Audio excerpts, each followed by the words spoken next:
Boa tarde a todos, sejam muito bem-vindos ao nosso Conexão Social. E hoje é Natal e eu espero que vocês estejam tendo um dia maravilhoso, eu tenho certeza que sim. Mas claro, o programa Ressoar preparou uma surpresa que ele vai ficar ainda mais especial, viu? O nosso convidado de hoje é um cartunista premiado, membro da Academia Paulista de Letras e com uma história tão fascinante quanto seus personagens. São mais de 6 décadas encantando gerações de leitores e assim fazendo parte dos brasileiros, do dia a dia dos brasileiros. Sua criação, Turma da Mônica, é um ícone dos quadrinhos e é com muita alegria que eu recebo aqui, lógico que eu estou falando de Maurício de Souza. Seja muito bem-vindo, Maurício. Que alegria grande te receber aqui, viu? Agradeço, fico muito feliz de estar com você, com esse público e principalmente no começo de um ano maravilhoso que a gente espera, né? Sim. Hoje é um dia muito especial e foi por isso que a gente falou, tem que vir aqui o Maurício, porque a gente quer deixar as pessoas mais felizes, com certeza, nesse dia.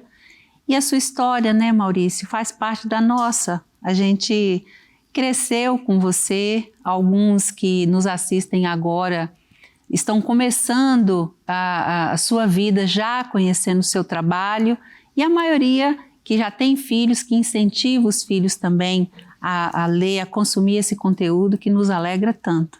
E você veio aqui hoje para contar a sua história. E eu queria, antes de tudo, dizer que para nós do programa Ressoar, a alegria é em dobro, porque o programa de número 1 foi feito ao vivo, direto lá do Parque da Mônica. Nosso primeiro parque. Sim, e marcou muito a história do programa Ressoar. E faltava muito você vir aqui pessoalmente para a gente poder contar a sua história de vida. Não vai dar tempo de contar toda a história da minha vida por aqui, mas de qualquer maneira não vai ser o único programa, não vai ser o nosso único encontro. Sim. E se é para haver divulgação, eu divulgo nos gibis, nas histórias em quadrinhos, nos livros que nós fazemos.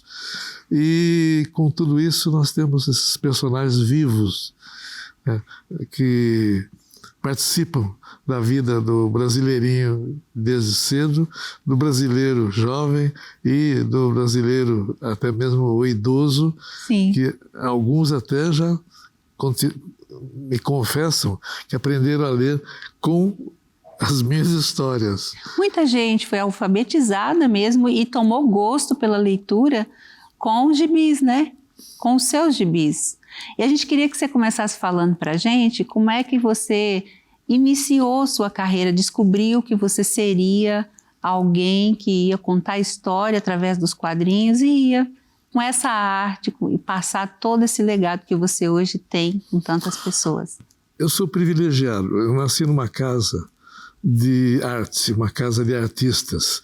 Mamãe e papai eram poetas, papai fazia músicas, trabalhava em rádio, mamãe era poetisa, fazia músicas maravilhosas, mas os dois faziam.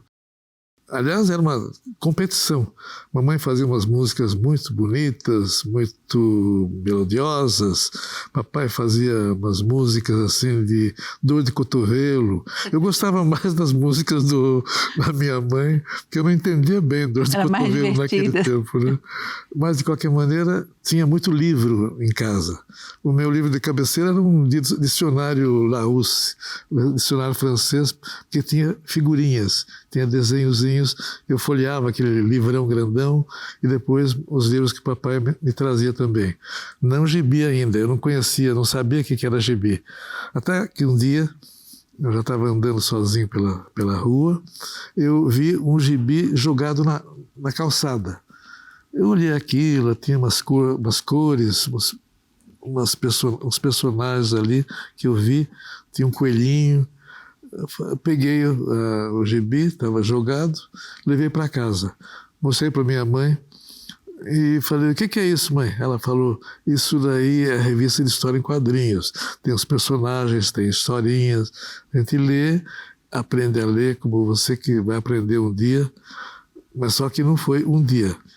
Eu comecei a querer aprender a ler imediatamente. Eu pedi para minha mãe ler para mim, e em seguida nós combinamos de ela me ensinar a ler, para sobrar um pouquinho de tempo, porque tomava muito tempo dela lendo. E era todo dia lendo a mesma história. Eu repetia a história. A criança repete sempre, Sim. né? Ela falava, você não quer outra história, não quer outra história. Daí meu pai começou a trazer, viu que eu gostava? Começou a trazer gibi para casa. Daí ficou uma maravilha. Daí sim que eu queria ler mais e conhecer mais personagens. E naquele tempo, eu com 4 anos, mais ou menos, eu já conversava com os meus pais, falando que quando eu crescesse, eu queria fazer aquilo. Eu estava vidrado, estava encantado com a leitura, com os desenhos, com as figuras, com os roteiros que a minha mãe ia explicando, e depois comecei a ler. E daí o gibi não me bastava. Estava evoluindo na escola, né? A professora pedia para eu ler outra coisa. E eu fiquei, então, sócio de criança ainda, de bibliotecas de Mogi, e eu ia lá para ver os livros que estavam sendo lançados, para escolher livros. E daí eu fiquei tão acostumado a ler e gostando que eu chegava na escola, na hora do almoço, almoçava, pegava um livro que eu escolhia lá na biblioteca e eu começava a ler. E não queria parar mais, eu queria terminar de ler. Ia até 2 horas da manhã, 3 horas. Minha mãe achava ruim, logicamente, né? Achava ruim, não pode ficar assim. Às vezes eu enganava minha mãe, desculpe mamãe, porque eu pegava uma lanterna às vezes com uma luz de vela, eu pegava também alguns gibis para ler e ia até as 2 horas da manhã, 3 horas da manhã acordado. Eu fui crescendo, evoluindo tudo mais, treinando bastante desenho e buscando personagens. Alguns personagens que eu tenho até hoje são baseados em crianças que eram meus amiguinhos de jogar bola no campinho de perto do cemitério lá em Mogi das Cruzes. O Cebolinha era um garoto que tinha esse apelido lá em Mogi porque ele tinha cabelo espetado mesmo. Então, e tinha o apelido de Cebolinha. Junto com o Cebolinha, jogava bola comigo o Cascão, que tinha esse apelido porque ele não gostava. Vamos tentar perdoar o Cascão de um hábito que não é muito simpático para muita gente. O Cascão não tomava banho porque não tinha água encanada no bairro pobre que ele morava. Então ele sujava de barro, tudo mais, sujava a roupa e ficava naquilo. Então alguém deu um apelido de Cascão para ele, não me lembro quem. Quando eu fiquei jovem, lendo bastante, continuando lendo bastante, e depois eu morava em Mogi, mas eu resolvi vir para São Paulo para procurar um local onde eu pudesse desenhar, pudesse usar o que eu queria fazer de maneira profissional, né? E tive alguns pequenos empregos e depois fui na Folha de São Paulo para pegar uma vaga de desenhista. Eu não fui bem atendido. Tinha um diretor de arte lá tomando conta. Ele viu meus rascunhos, meus desenhos. Eu devia estar muito mal-humorado. Alguma coisa tinha acontecido. Não era um dia bom para ele. Alguma coisa não estava boa para ele naquele dia, né? Ele me viu o material displicente. Talvez simples. A apresentação não era tão adequada quanto ele pensasse, né? Você bateu. Alguém até me chamou a atenção sobre isso, que eu devia ter feito uma coisa mais luxuosa, mais bonita. Não foi tão agradável aos olhos dele no momento. Mas daí ele pegou meu desenho, olhou e falou: menino, estou vendo que você quer ser desenhista. Desista disso, desista do desenho. Desenho não dá futuro para ninguém, não dá dinheiro, vai fazer outra coisa na vida. Quer dizer, ali foi um balde de água. Meu mundo caiu. Meu mundo caiu. Todo mundo gostava do seu trabalho? Todo poxa, mundo, né? Minha mãe, minha avó, minha professora, minha namoradinha, todo mundo falava. Só esse rapaz que não. Ele era um desenhista famoso naquele tempo. A voz dele, a fala dele tinha um peso. Sim. Daí eu saí meio acabrunhado, passei pela redação da Folha. Quando estava passando no meio da redação, um jornalista chamado Cartacho, um senhor já de idade, me viu passando. Eu devia estar com uma cara, uma expressão muito esquisita, porque no que eu passei ele falou: menino, o que houve com você?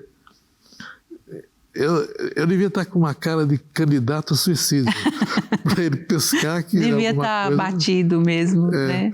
Devia estar abatido. Daí eu contei a história para ele, né? História triste. Ele falou: olha, deixa eu ver seu desenho.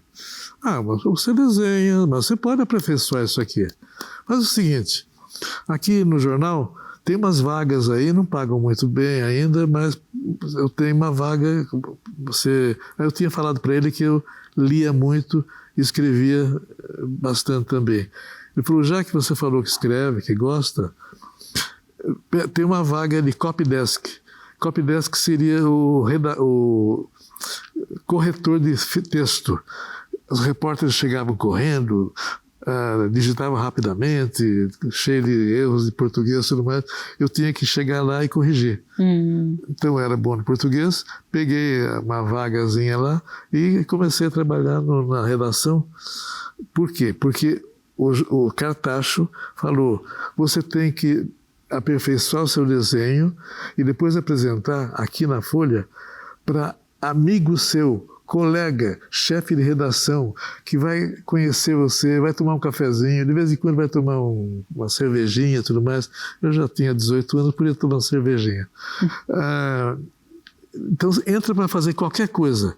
Não paga mas muito fica bem, aqui no ambiente, já faz o ambiente fazendo e faz amizade. Aqui. E faz amizade. Sim. Eu aceitei, entrei e comecei a trabalhar lá na redação, né? Uma coisa que aconteceu na redação nessa época e que me ajudou muito depois, né, como profissional de história em quadrinhos, é que o meu português era tão sofisticado que quando eu escrevi as minhas primeiras reportagens, o chefe de redação falou: simplifica tudo, não põe adjetivo, não põe o que você acha, o que, como, quando, como, por quê. A coisa assim, né? Não escreve mais do que isso daqui. Daí eu comecei a simplificar então o meu português, a deixar mais conciso. E isso me ajudou depois, quando eu comecei a virar desenhista de história em quadrinho, a conter o meu texto dentro do balão, para não ter muita coisa para ler. Olha, tudo era um treinamento, né? Tudo era uma coincidência maravilhosa. Sim, muito maravilhoso. Então eu estava aprendendo a concisão na reportagem e a concisão necessária no balãozinho da história em quadrinhos. Eu era repórter, mas estava com a história em quadrinhos lá na minha cabeça no futuro, né? Sim. Mas durante algum tempo, durante 6 anos, eu treinei essa concisão.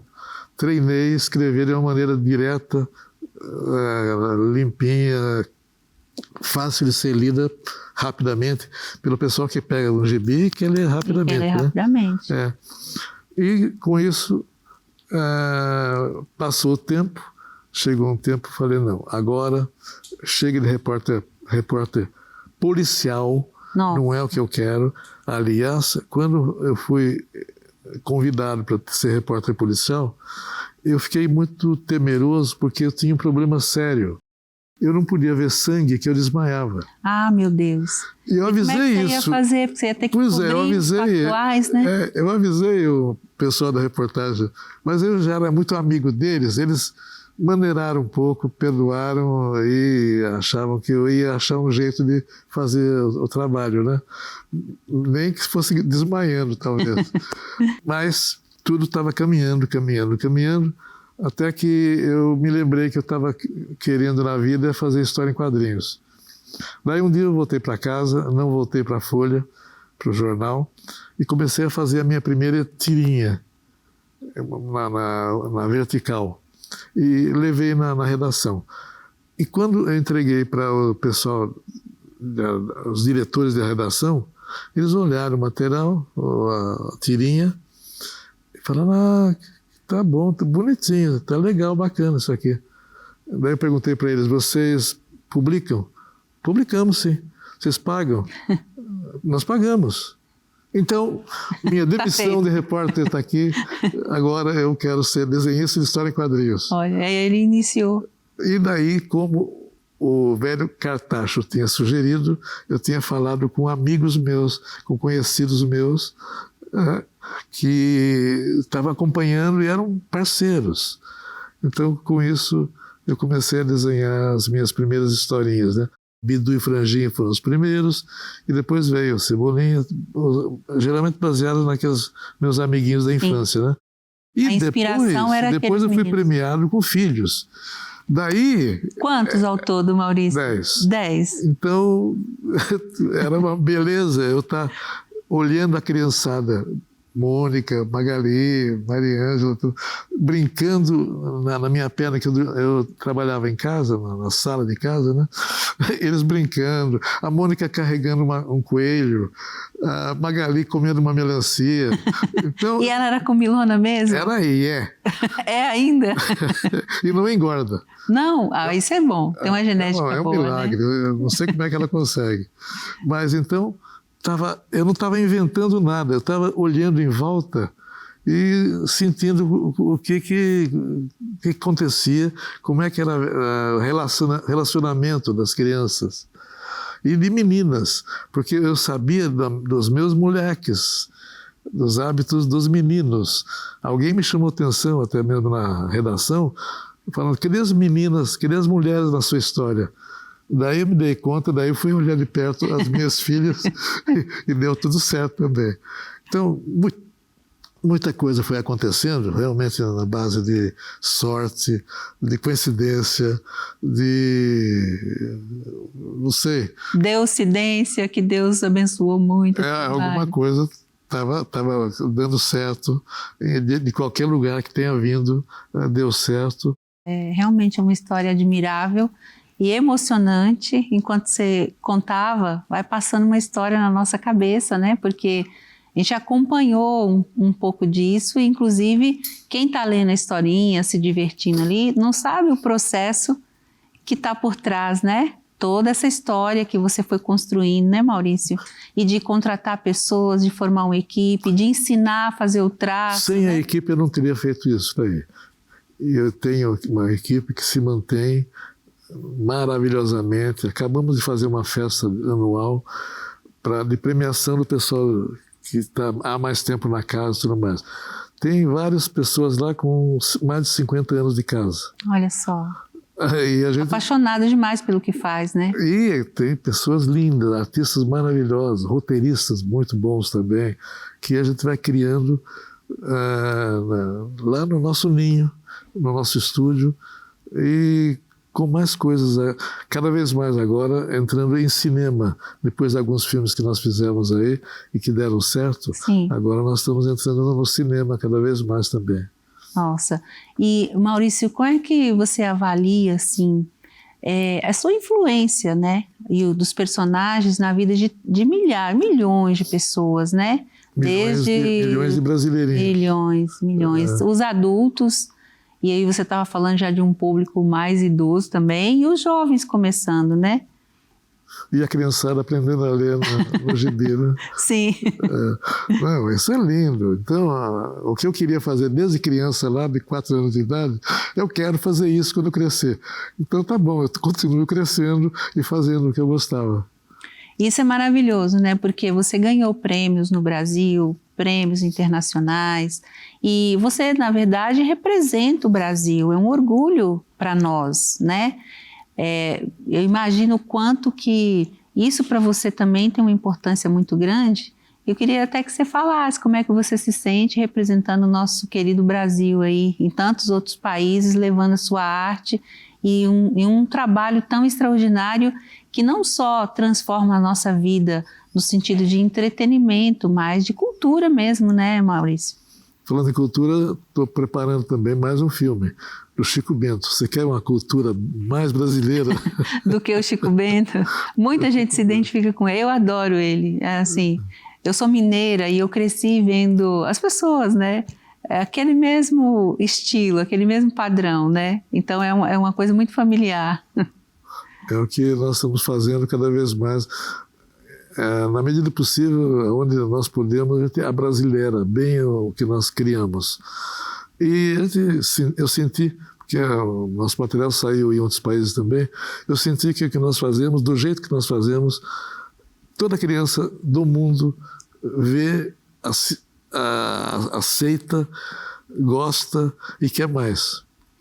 Eu tive um laboratório, entre aspas, na China uma vez, que eu entrei num trem-bala, ia de uma cidade para outra, e de repente entrou uma classe inteira de crianças no vagão.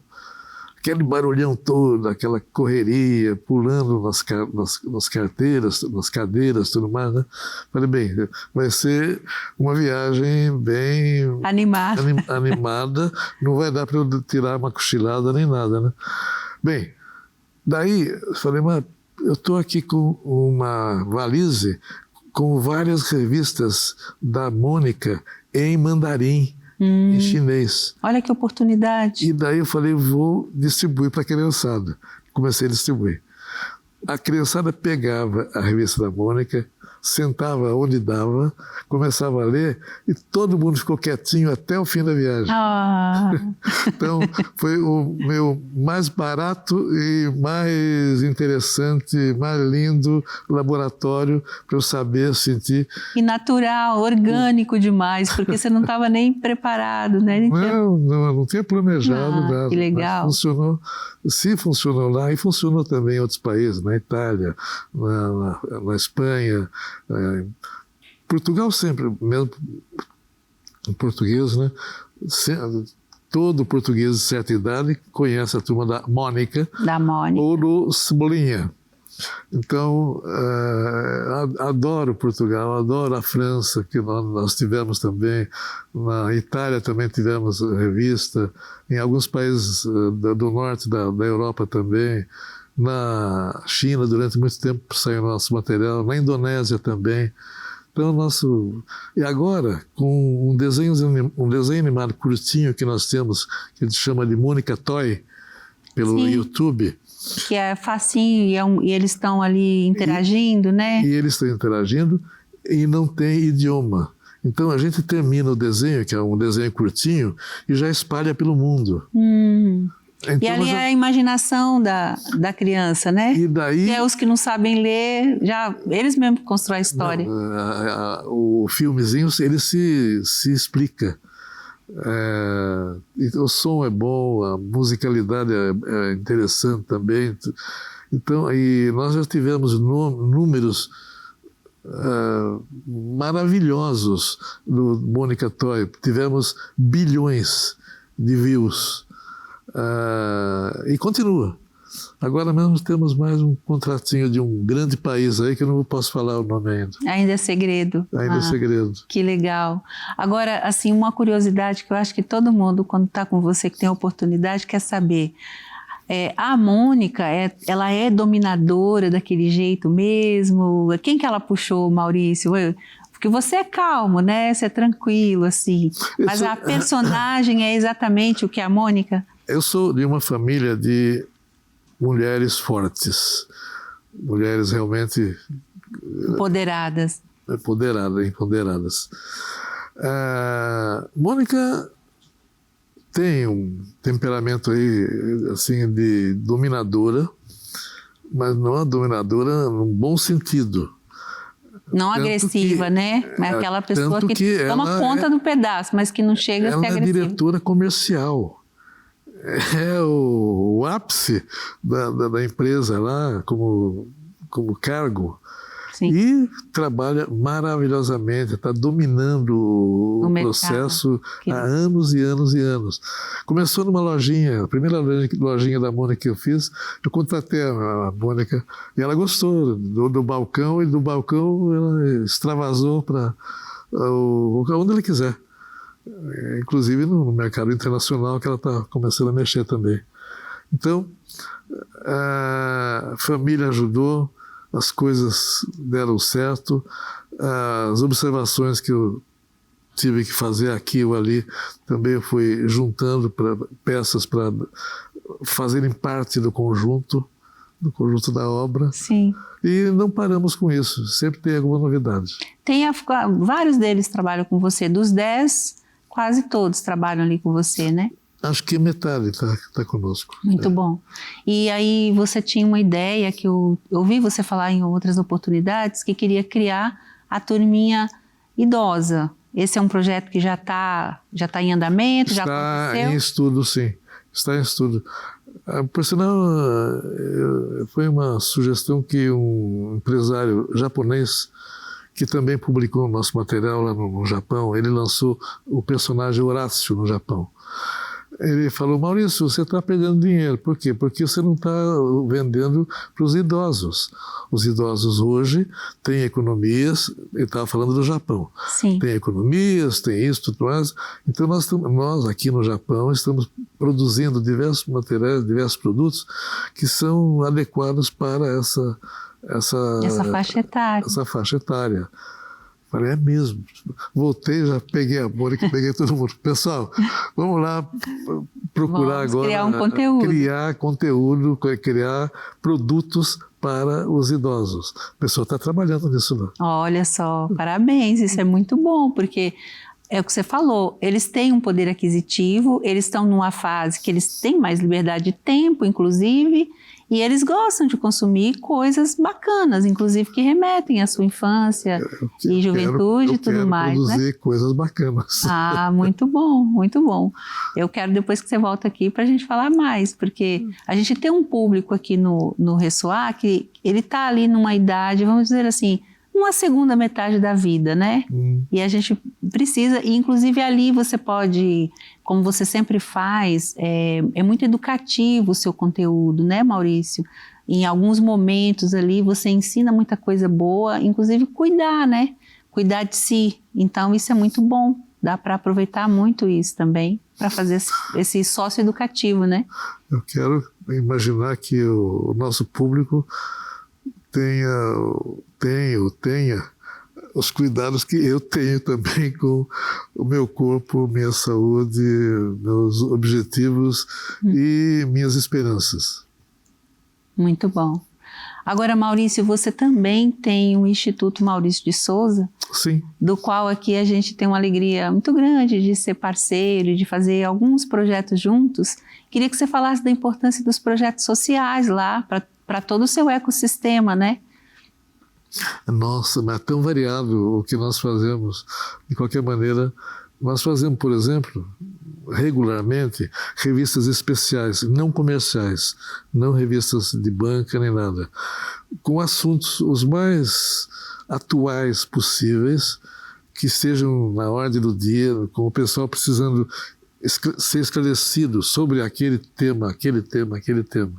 Então, nós temos, inclusive, também tiragens muito grandes.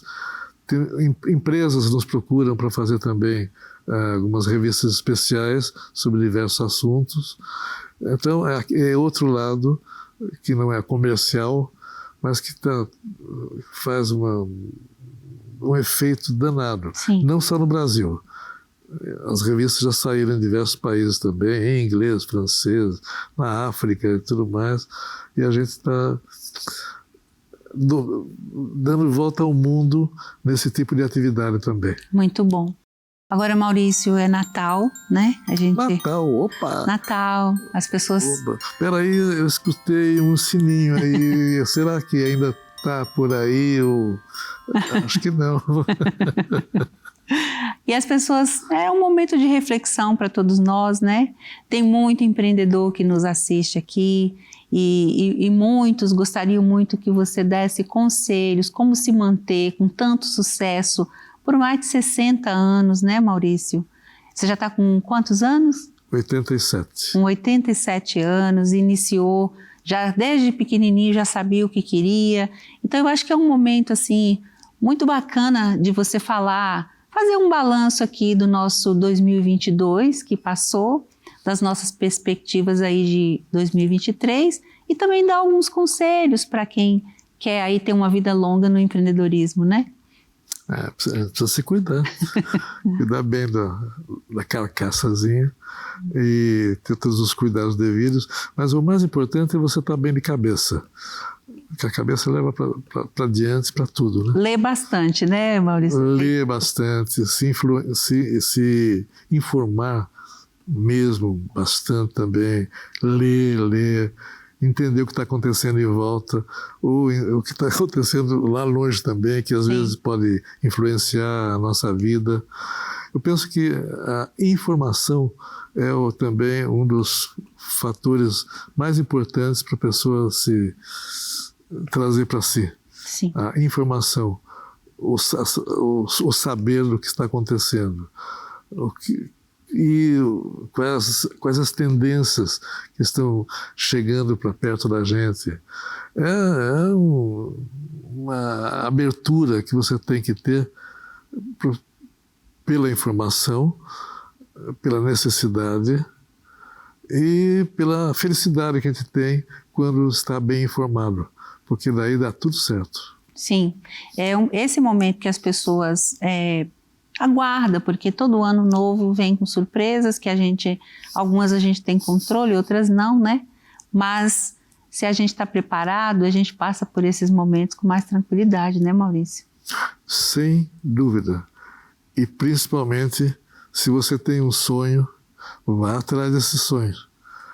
Que o sonho vai atrás de você o resto da vida, se você tiver alguns cuidados. Muito bom. Então, deixa uma mensagem para as pessoas de casa, uma mensagem do seu coração que você quiser falar para o pessoal, aproveitar nossa audiência aqui do programa para você falar com eles.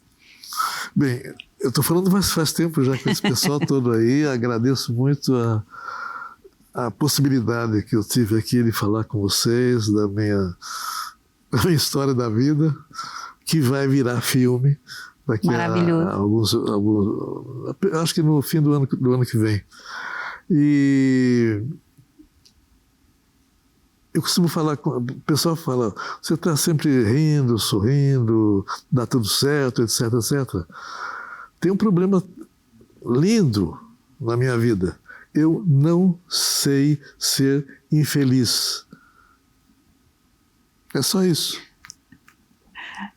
O segredo é tanto, né?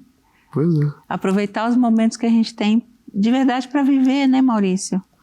E existem, estão ao nosso lado. Sim. Às vezes as pessoas se distraem um pouquinho. Sim. Mas eu acho que a gente tem que ter uma vida social bacana, legal, família, etc, etc.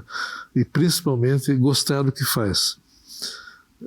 Se não gostar do que faz naquele momento, dá um jeito de virar a chave e vai fazer outra coisa que te